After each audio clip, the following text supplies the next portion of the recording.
حضرت عباس بن عبد المطلب رضی اللہ تعالیٰ عنہ سے روایت ہے، رسول اللہ صلی اللہ علیہ وسلم نے فرمایا، میری امت اس وقت تک دین فطرت یعنی دین اسلام پر قائم رہے گی جب تک مغرب میں اتنی تاخیر نہ کرے کہ ستارے خوب نکل آئیں۔ امام ابو عبداللہ ابن ماجہ رحمہ اللہ نے کہا، میں نے محمد بن یحییٰ سے سنا، وہ کہتے تھے کہ لوگ بغداد میں اس حدیث کے بارے میں مضطرب ہوئے تو میں اور ابو بکر الاعین عوام بن عباد بن عوام کے پاس گئے تو وہ اپنے باپ کی اصل کتاب ہمارے پاس لائے تو اس میں یہ حدیث موجود تھی۔ سننے ابن ماجہ حدیث نمبر 689۔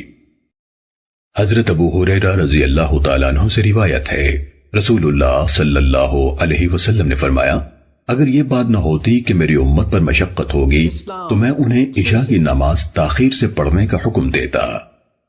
سننے ابن ماجہ حدیث نمبر 690۔ حضرت ابو ہریرہ رضی اللہ تعالیٰ عنہ سے روایت ہے، رسول اللہ صلی اللہ علیہ وسلم نے فرمایا، اگر مجھے اپنی امت پر مشقت کا خوف نہ ہوتا تو میں عشاء کی نماز کو تہائی رات یا نصف رات تک مؤخر کرتا۔